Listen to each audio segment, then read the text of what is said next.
Thanks everyone for being here. So for the next hour, we're gonna really be diving into patient experiences in clinical trials. We also have 2 industry partner representatives up here on the stage, and we have a physician who recruits for clinical trials as well. Our panelists, our patient panelists are kind of we have a wide range. We have a then pediatric patient, is now an adult patient, who participated in a phase 2 trial and will be entering the phase 3 trial soon. We have the patient's parent, caregiver here. She's going to be, share her experiences, and then, around how she took that leap of faith in really deciding and choosing a clinical trial for her child instead of some of those standard treatment options. And we have an adult patient who has not participated in a clinical trial, but has participated in many panels for different industry partners, sharing his experience around what does a clinical trial mean and his hope for what treatment options would look like, and just his experiences around that as well. So we're gonna get started just by introducing, but I do want to tell you that we will take some question and answer from you all towards the end. So if you have questions and answers, we will have 2 staff members that will have mics. Jot your questions down so you don't forget, because we'd love to hear any questions that you might have for our panelists today. So with that, we're going to just start. We'll just start here at my end. Just do some introductions, your name, if you're a patient, maybe a diagnosis, when you were diagnosed, and then everyone else, like what your role is, who you are, who you work for. So I guess I'll start. Thank you. My name is Nicolas Garnier. I'm with Pfizer, Director of Patient Advocacy for Pfizer Rare Disease Global Product Development, which means phase 3 clinical trials. Scientist by training, been with Pfizer for 7 years. Very happy to be here. We have a great panel, and thank you to NephCure for organizing everything. Thanks. Thank you. My name is Priscilla Preciado. I'm a nephrologist, adult nephrologist by training. I work at Travere Therapeutics. I'm the medical director of nephrology at Travere, and I serve as medical monitor, and I'm going to talk about a little bit more, hopefully in the panel, for several clinical trials in the company. And it's a pleasure to be here. Hi, everybody. My name is Joshua Albright. I'm a patient. 19. I got diagnosed with FSGS last year, March 26th, so I was 17. My birthday's in April, so now I'm 19. But yeah, I'm a patient, and I've participated in a clinical trial before through Vertex, and I'm excited to talk about my story. So. And my name is Jamie Albright. I'm Joshua's mother, and I'm happy to be here and learn and also tell you guys about our experience with Joshua participating in a clinical trial. My name is Christopher Windish. I am Regional Director for the West, a board member, patient diagnosed in 2010 with FSGS, and have not been part of a clinical trial. I've been part of a lot of research studies and not a lot of patient panels, but nothing with a therapeutical attached to it. Yep. Hi, I'm JJ Zaritsky. I'm a pediatric nephrologist. I have been a practicing pediatric nephrologist for close to 14 years. And I have to say, I was maybe, I don't want to say but I've watched the development of NephCure. Oh, yeah. And you guys have really, it's amazing to look out on this audience, look out on this panel, and see how far and you guys have come. And it's incredible. So kudos to you guys. Thanks. Thank you. Thanks. We're just going to get started right away. Let's just dive into it. We're going to dive in. Yeah, we're going to dive in. So our first question today is actually going to be for Josh. Can you just tell us a little bit about your journey? You told us when you were diagnosed, pretty recent, honestly, and what your experience was like in a clinical trial. To start off my journey, honestly, I'm still very new to all of this, to knowing about my own health, because I am still young. So when I found out about having FSGS, honestly, I was just focused on high school, college stuff, having fun. But it's really a miracle of how I found out. My aunt had just given a kidney away to a family friend, so I just happened to be at her house to show my uncle my new car. And we were playing around with a blood pressure machine, and my blood pressure was just really high. And, you know, I didn't really think much of it because, you know, at 17, I don't even know what blood pressure means. So the next day, my uncle talked to my mom and just let her know, like, you know, I should probably just check it out just because it was a little high for my age and, you know, my situation. So next day, I remember I was supposed to go hang out with my friends, and my mom calls me and she was like, hey, your dad's about to bring you to the doctor. And I was like, nah, I can't go. I got to be with my friends today. And then, you know, I ended up going, and they kept me at the doctor's office because my blood pressure was really elevated. And that's when I started to realize, you know, it might be something going on. And I was a little bit nervous, but still didn't understand. But like I said earlier, it was just a miracle because within like 90 days from being at the doctor's that day, I went through genetic, what was first? Sorry, my mom knows a little bit more than me. I went through genetic testing. I went through, got the opportunity to be in a clinical trial. You know, when I first found out what it was or that I had chronic kidney disease, from that point on, like, you know, the opportunity of the clinical trial came up. And my experience in that clinical trial, like, to me, I tell everybody, my friends, family, it was a blessing.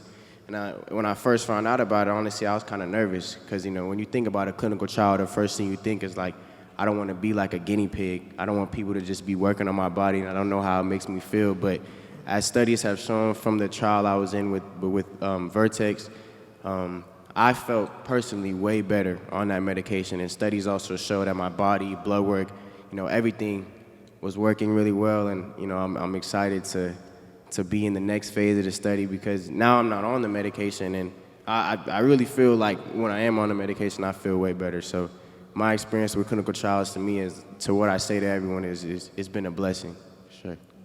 Thank you. Thank you, Joshua.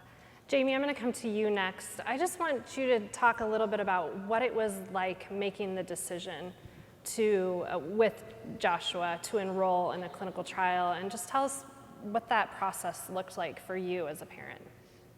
Sure. So as Joshua mentioned, things moved really fast in his situation. And I remember when we first met his doctor, Dr. Kennedy, and she was saying we could try high-dose steroids. She was saying all these different things we could do.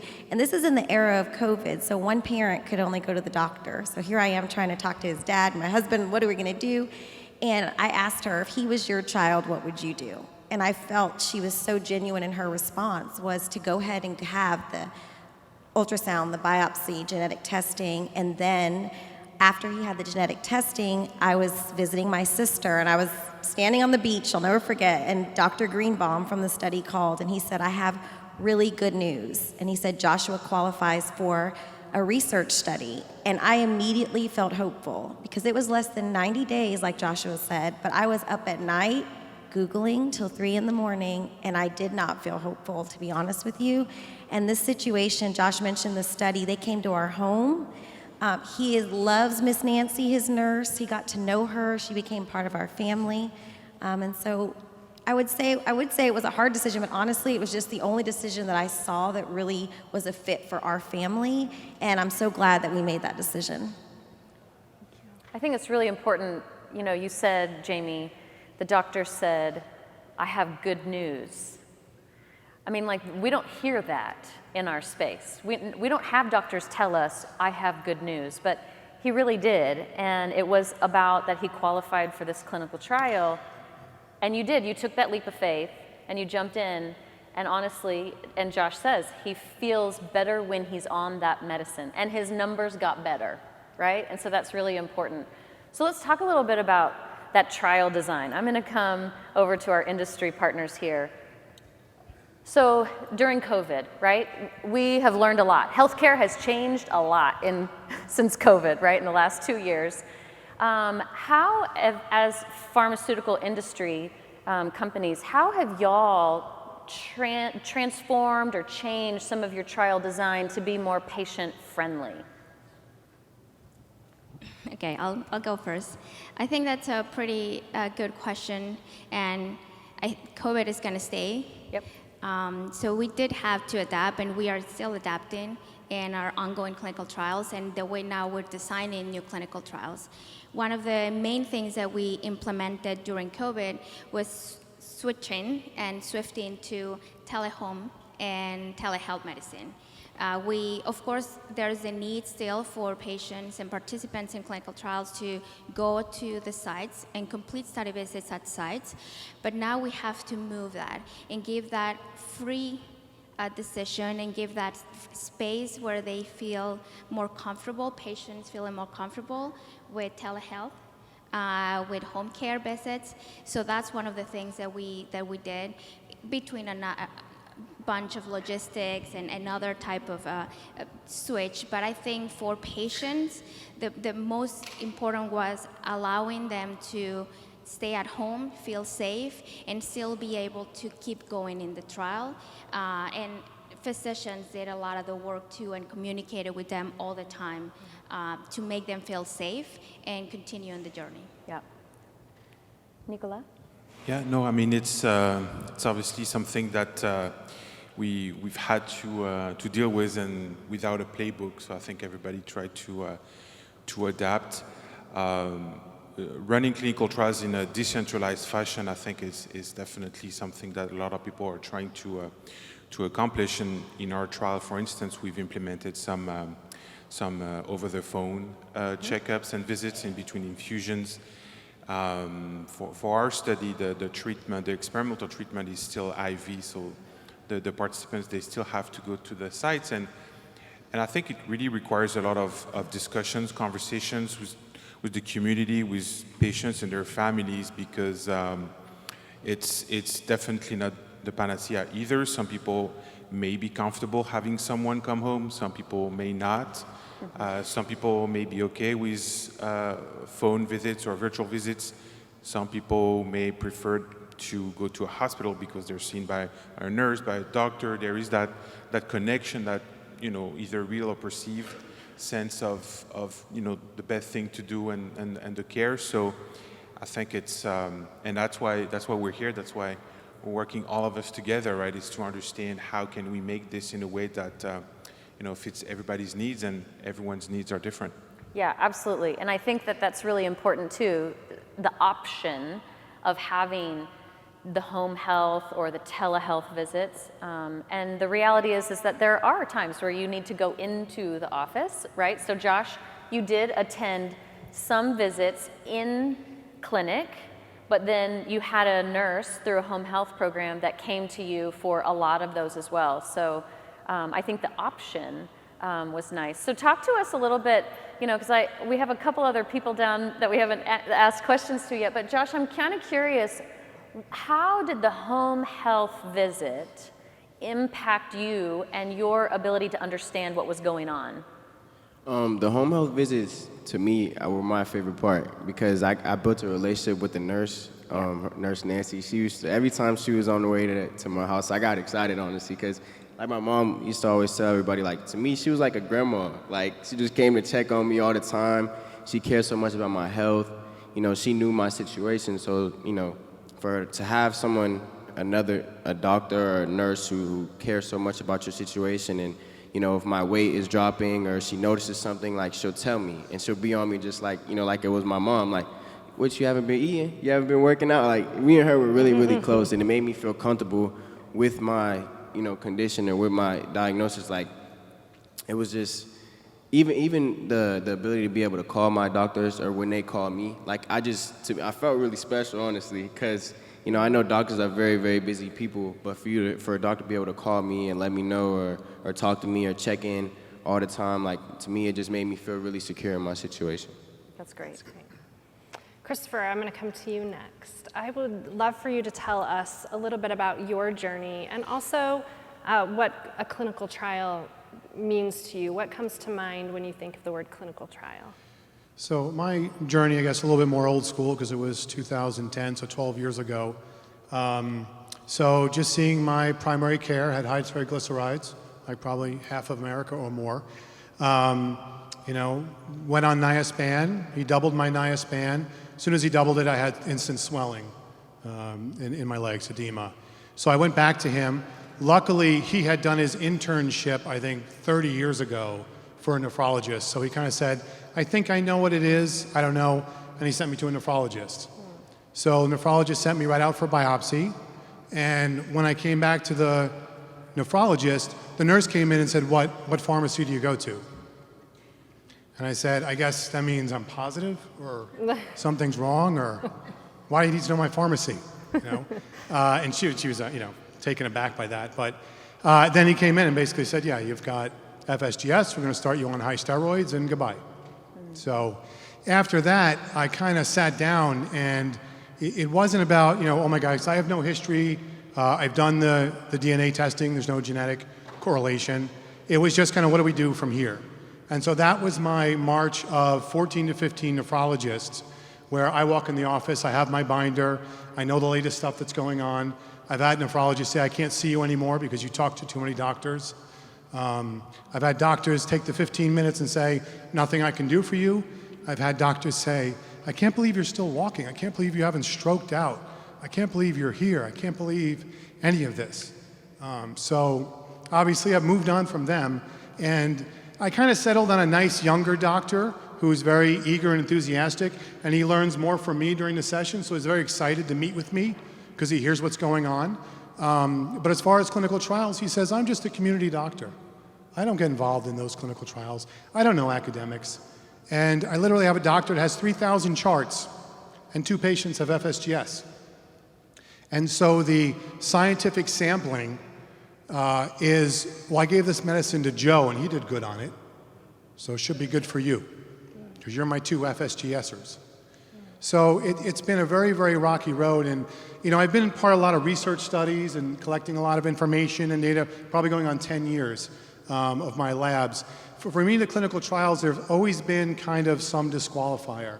It's been, you're not too healthy, right? You don't have a high enough GFR, you don't have other things. I am biopsy proven, so that's always okay.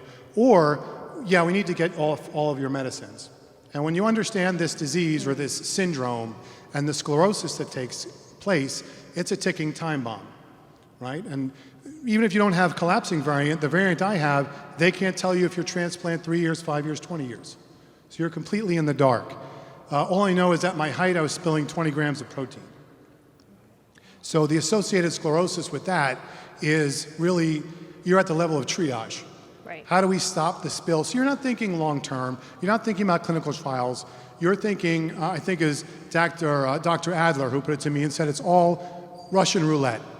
Try every medicine you can for 3 months and see what happens. So I've tried them all. And eventually Rituxan kind of put me into partial remission. Now Rituxan is tough because most of the studies will say, well, you need to get off Rituxan. Yeah. So then you're thinking, if the therapy doesn't work, I've got 6 months where I'm naked. And I've got 6 months of increasing sclerosis to send me closer to my dialysis and transplant. So I think that's always been, the challenge for me with clinical trials. Thank you. Dr. JJ, I'm going to come to you next. So I'd like to know, from a physician's standpoint, you're a PI for trials. How do you decide which patients to enroll or even talk to about clinical trials? I think it happens a little organically. I think a lot of times, we're aware of, and as you mentioned, a lot of times the trial comes in with very strict, entry criteria, inclusion, that you can enter the trial, or exclusion, you can't enter the trial. And, the trial designers are put in a bind where they want enough patients that they can successfully complete the trial and move through the trial. The flip side of that is, if the restrictions are too loose for people to get into the trial, they wonder, are they really treating the disease they think they are? And so what happens is, organically, you get to know your patient, you get to know what treatments you've tried, and then you also have an idea of, will the patient take the medicine? How engaged are they? And then it happens very naturally. I will say that, we recognize as physicians that the only way we're going to move the ball forward is getting new treatments approved. And so a lot of times we're very trial proactive, where we're saying, hey, we've read through this is what we would do. Occasionally I'll use that line, like, hey, if this was my child, what would I do? I will put a little caveat in there because me and my ex-wife, who's also a physician, didn't always agree on what to do. So sometimes it's not always a fair thing to say. But I think a lot of times that is, where when it comes down to its core, hey, what would I do if this was my child? That plays into it. I will mention that in pediatrics, and I mentioned this in our talk, research is conducted very carefully in the country. In fact, most of us would argue there's so much paperwork, it's very hard for some of these trials to go through. The good side of that is that patients are very well protected in trials. And so the days where you felt like, hey, I'm going to be a guinea pig in this, it just doesn't happen. The trials are very well, carefully designed with very prominent safety things in it. I'll also just point out one last thing to you is that in pediatrics, one of the things we deal with every day is that we use a lot of medicines that were never went through a pediatric trial. Right. So you can imagine that, without these trials, we really don't fully understand how a medicine will affect a child. Most of the Rituxan data safety data comes from patients with cancer who are treated with Rituxan. There's not a lot of information to say, hey, if I use it in this disease state. So, it sounds scary. Oh, I'm going to be in a trial. But when you sit down and you talk to your docs and you say, hey, what about this med, this med, this med, this med, that distinction blurs a little bit, that distinction. And the last thing I'll say is that, we all, when you enter a trial, it's an incredible thing to do, not only for the benefit you could receive or your child could receive, but for those future generations. So I want you to think about a family like this who now comes in, 5 years from now and says, oh my God, I have this new diagnosis. And they can say, well, you know what, here's your options, steroids. Well, we have this other medicine that's been studied in children this age. This was the success rate.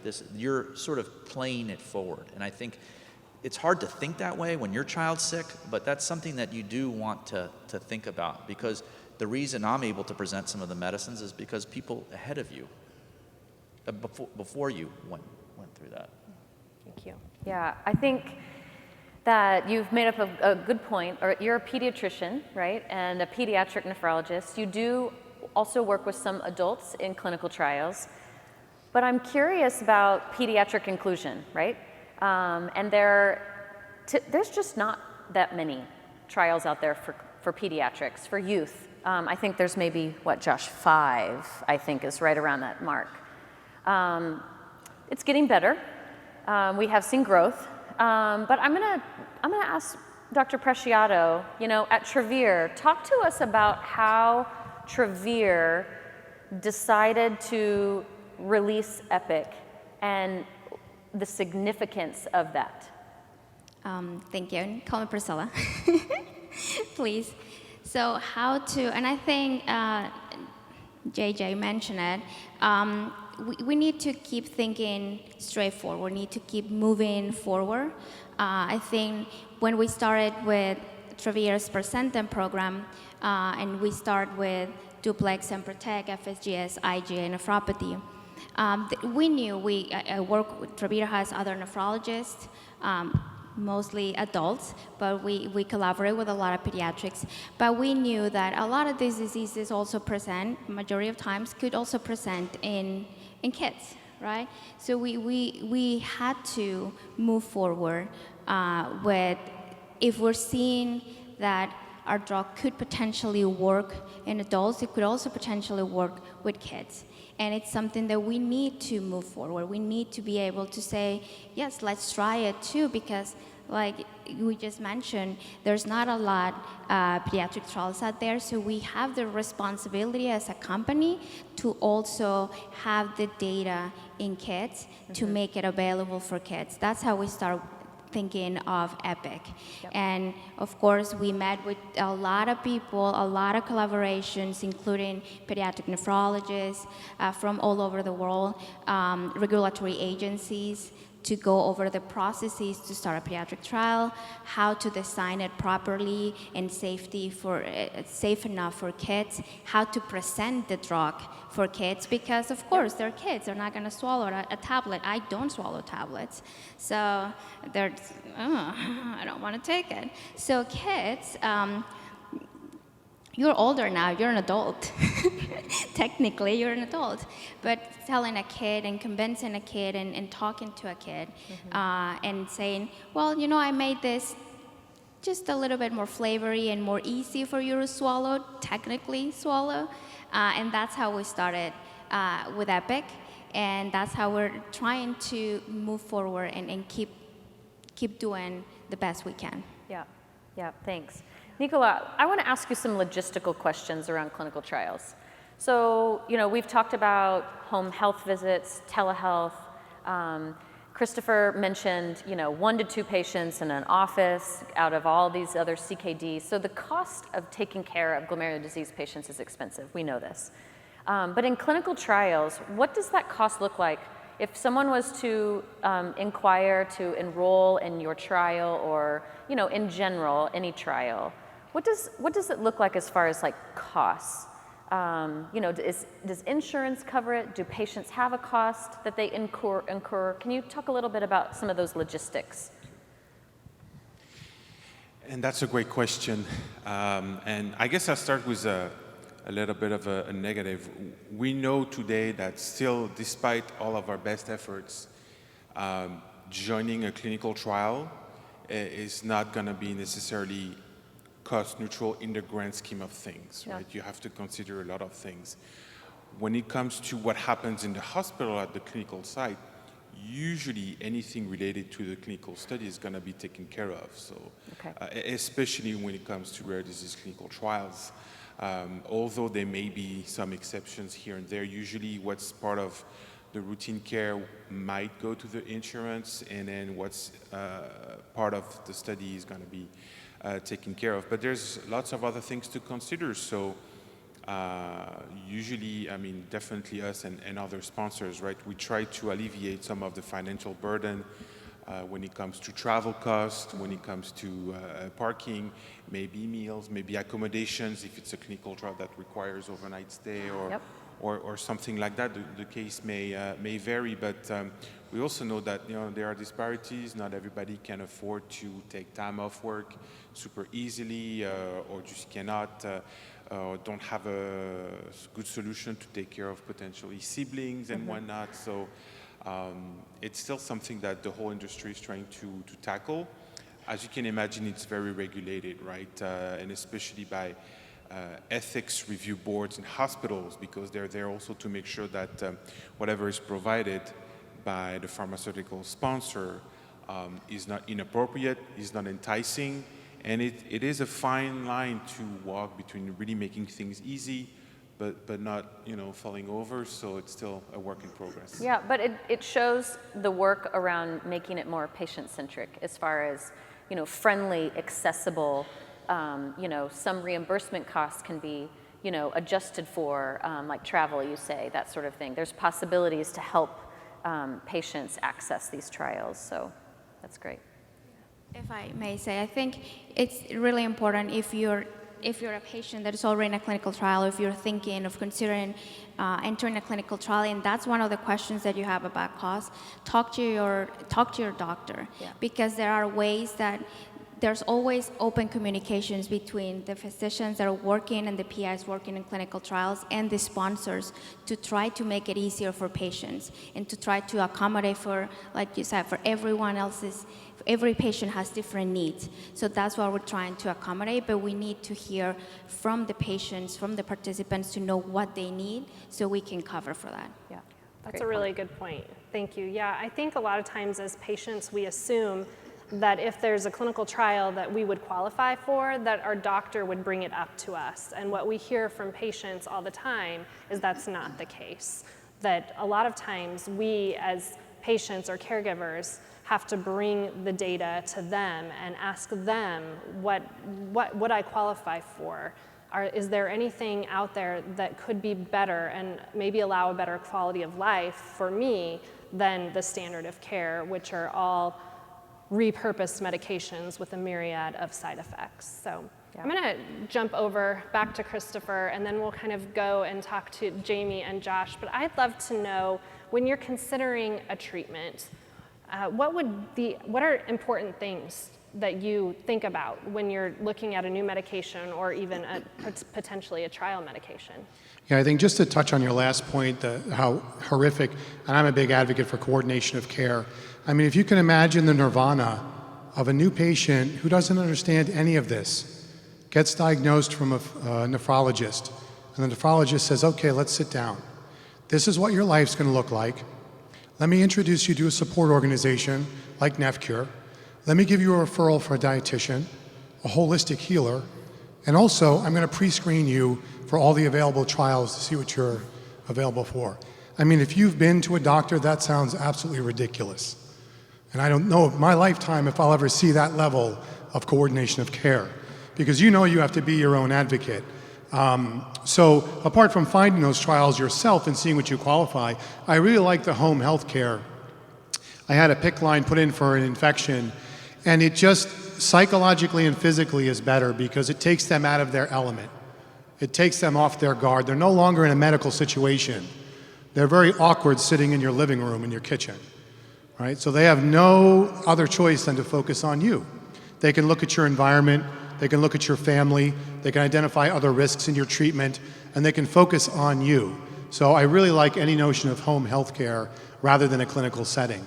Other than that, we had talked, I was on a couple other panels where we were talking about injections versus oral, and I've shot myself with Acthar for 6 months.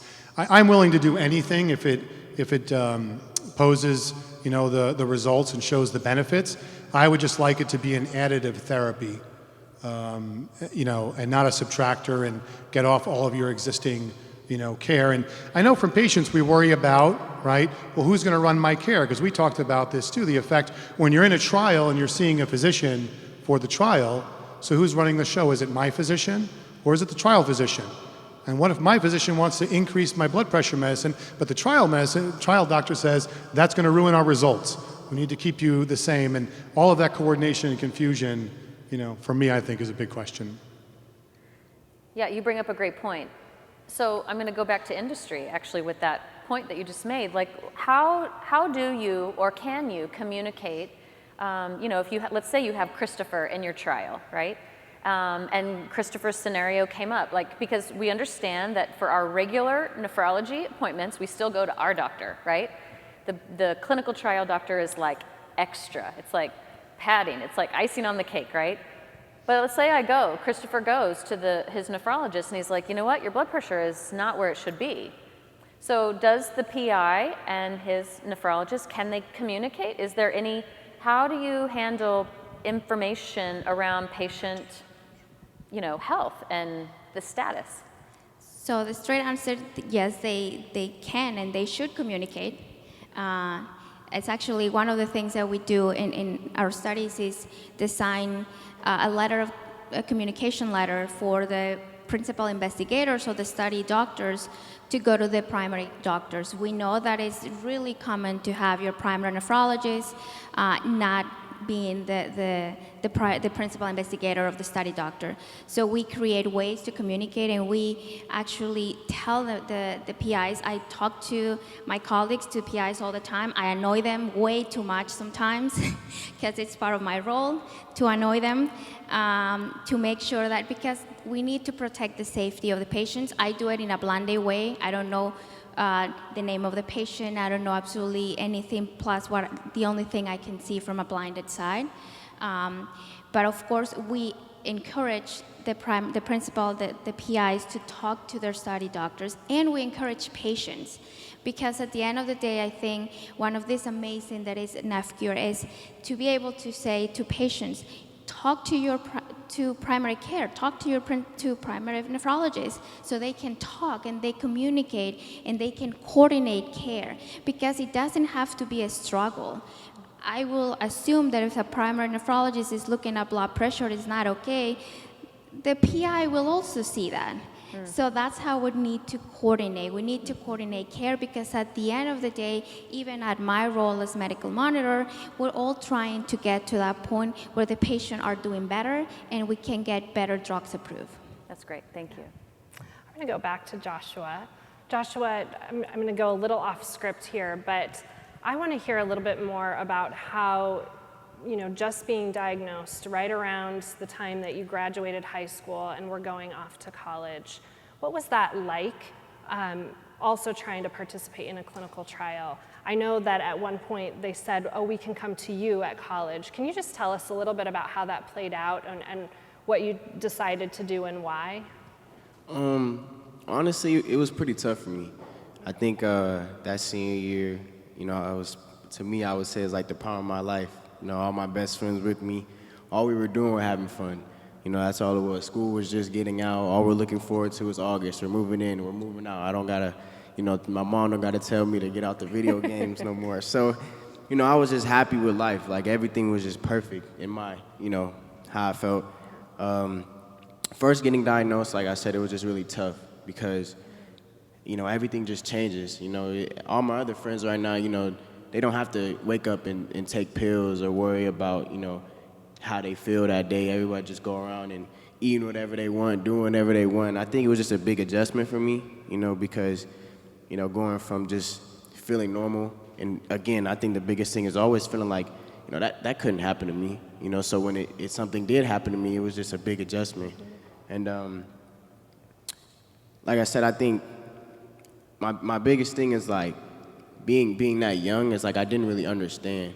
So I think having NephCure and learning way more about my situation and participating in that clinical trial was really a big turning point for me. Because when I first found out, again, 17, 18, I didn't even want my friends to know I was dealing with that. My friends actually didn't even find out I was dealing with chronic kidney disease up until these last few months. I had one friend, my friend Pay, and my best friend who he was the only one that knew, and my two friends who, two of my best friends, we were actually supposed to go out of state for college. And when they found out that, I couldn't go out of state because I had to stay at my doctor's, they stayed at Georgia State with me. So, like, that was just, like, I'm smiling now because those are my guys, like brothers for me. So, friends. Yeah, for sure.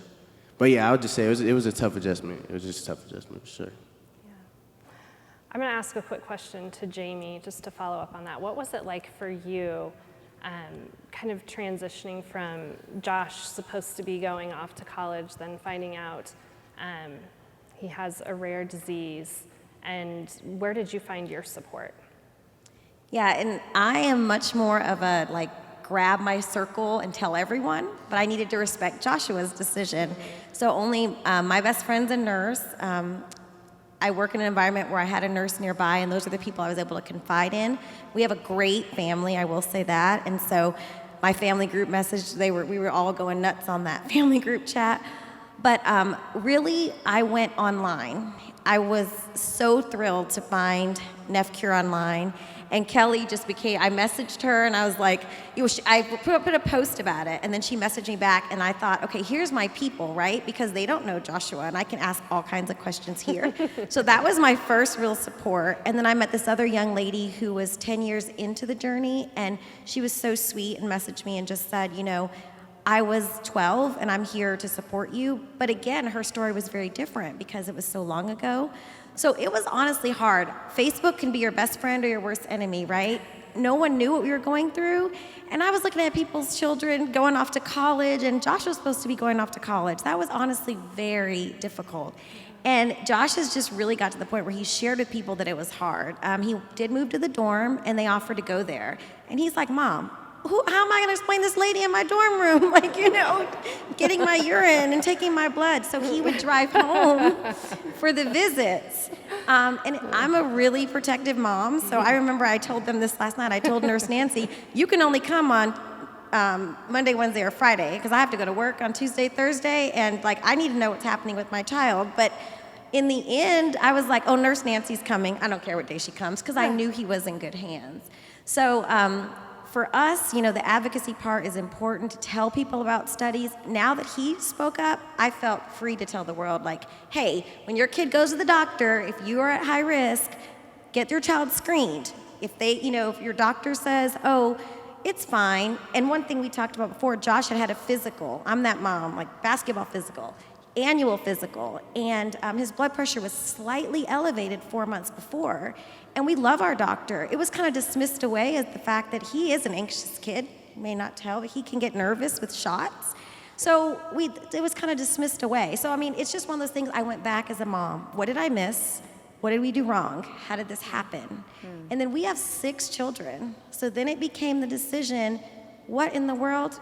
Anyone in here who goes through this knows this is expensive. Like, I can't believe how much it cost. The research studies ended up covering a lot of things.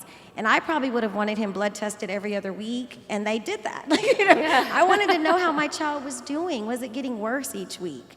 So I know that's a long answer, but I mean, it was really a journey for us, and we're so blessed to have found NephCure and the research opportunities.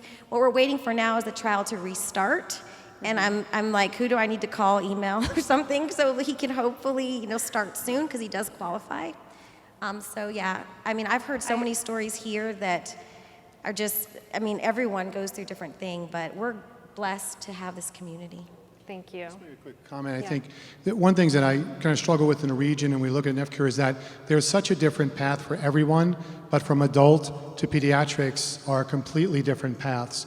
And I know for my kids, my son just turned 18, and there is nothing magical that happens when you turn 18 that makes you an adult. Because he's about the mentality of a 13-year-old. Nothing magical. But even in California, after 14, they don't share medical records with you. Right. So I say, hey, I'm paying the bill, I want to see the records. But, it's totally different path between the two. And the pediatrician used to say, when you have a child patient, you really have 3 patients, because you've got the parents. But the adult doctor, when you have an adult patient, you have less than 1, because most adults are not as open about their health. They're not as open to going to the doctor, to researching, to looking at clinical trials. They're kind of hidden away running their lives. And it's such a different dynamic when you're a caretaker of a child or when you're a parent supporting a family. 2 completely different paths, mentally, physically, financially. And so I would just hope in clinical trials, those protocols have to reflect that. Because I don't worry about, I'd love to be having fun. I still have fun in my life, but I'm more worried about work and my career and supporting my family, versus that. So that would be my interesting question, as we talked about in the previous calls. Are those paths really distinct and defined for pediatrics versus adults in trials? Yeah, good question. I'm sorry, so path to crafting the clinical trial? Yeah, for pediatric versus adult. Yeah, I mean, there's a difference, right? I mean, I think we all know that, kids are not tiny adults, so especially from a physiology and metabolism perspective. So it's usually distinct, so although related.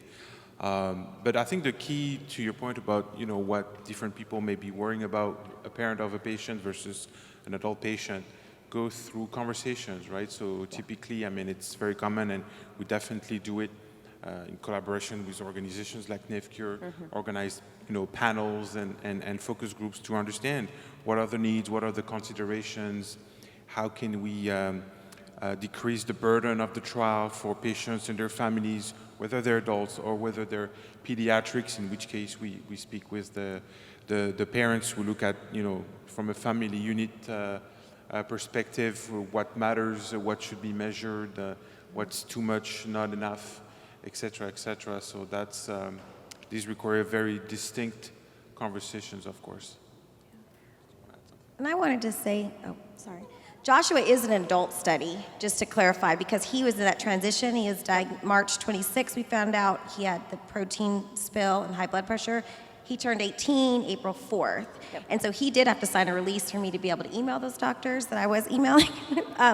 But his older siblings are adults, and that has been something we've discussed. If one of them tested positive for APOL1 facilitated FSGS, I still struggle to say that long thing. When would there be evening visits? Would there be weekend visits? Those are real concerns that people, I'm sure, have when they approach the idea or consider being in a study. Yeah. And if I may add, I think one key point you're doing is just us realizing that we're still room for improvement.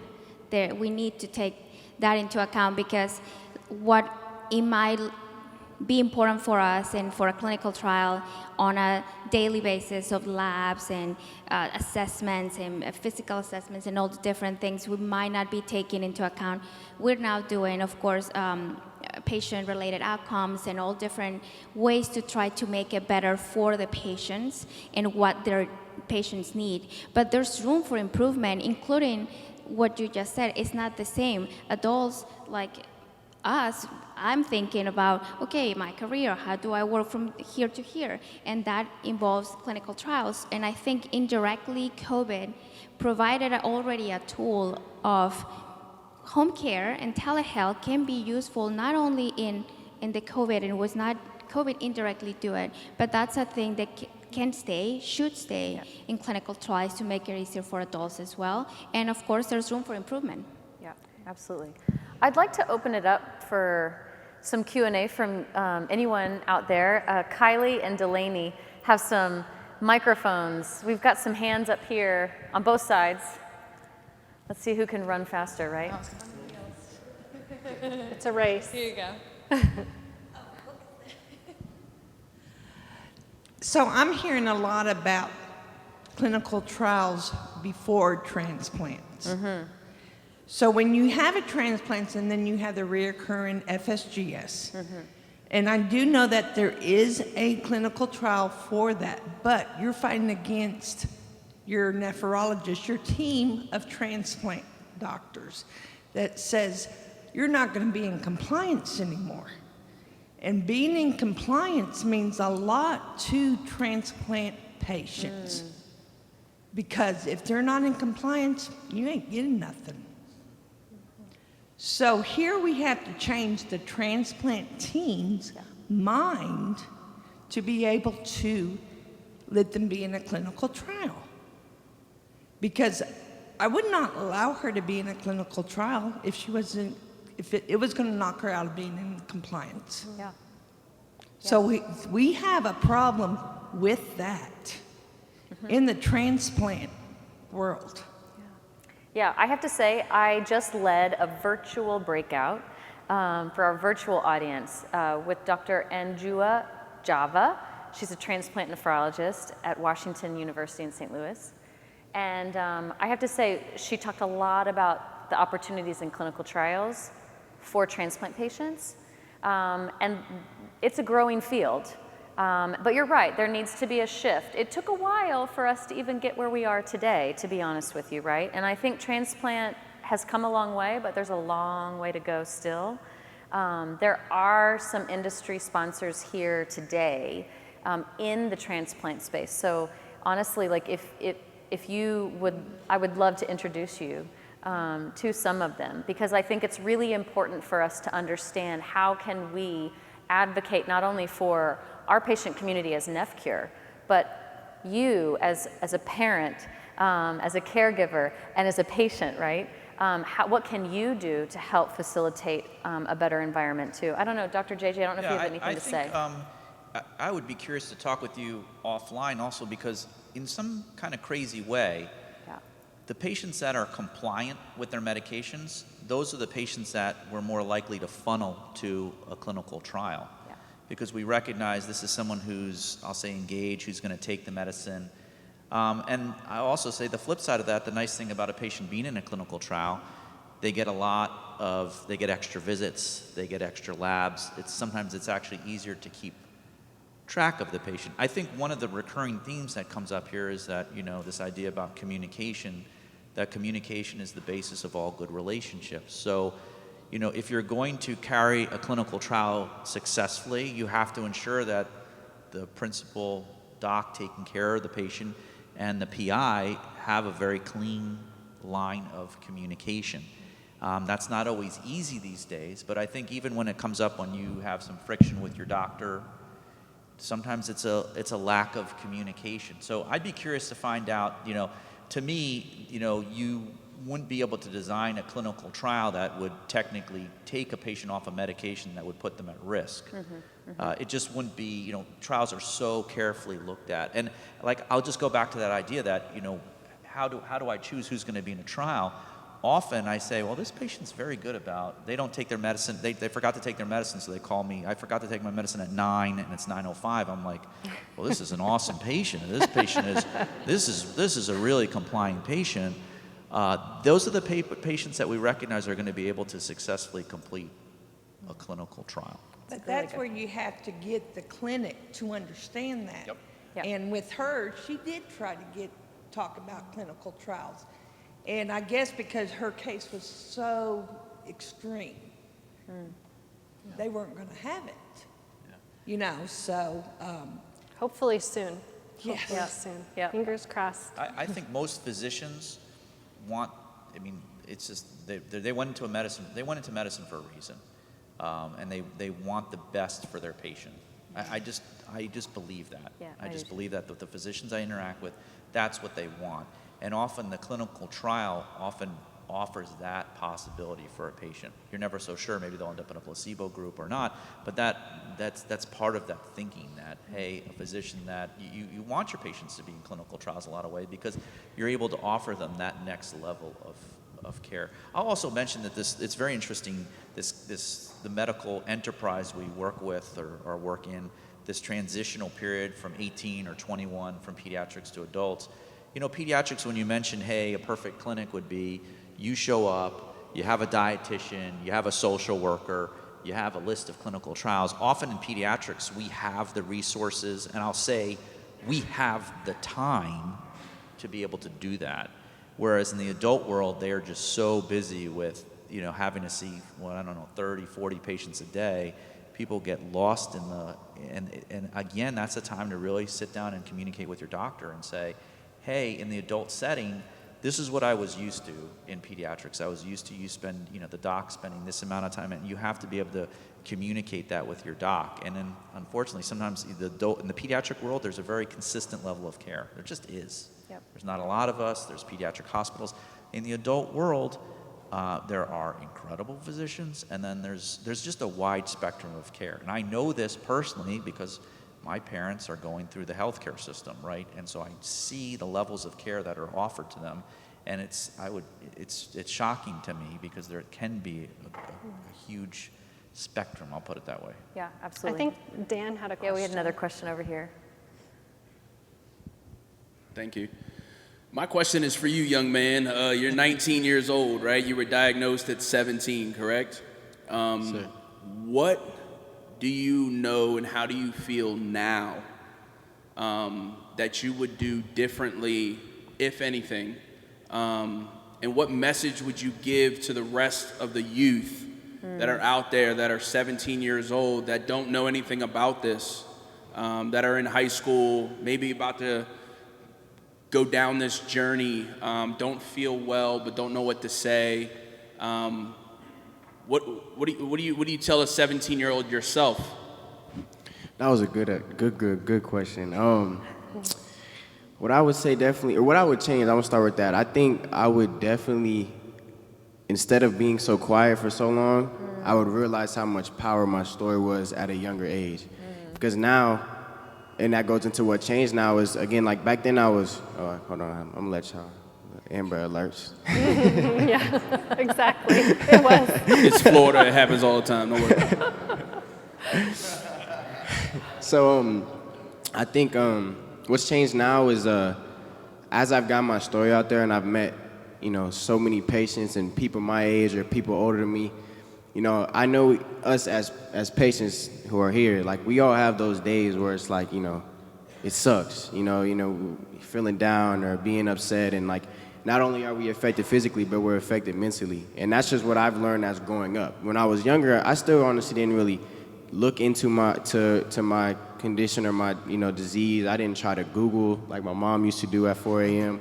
I used to really just try my best not to think about it. Now as I realized how much power my story has, like, I love to see that what I might have to say can put a smile on somebody's face, and I know that when they're thinking about their disease, they have hope. Because again, when I first started to realize what kidney disease was, which was not even that long ago, a few months ago, like I would have those nights where this is it's not gonna be like a broken ankle. I can't go to the doctor and I'm gonna be fine in a few months. Like this is gonna follow me forever. And so what I changed was definitely just realizing the power I have in my story and how I can help so many people, for sure. I appreciate that, man. Thank you. Sure. That's awesome. Any other questions? Yes.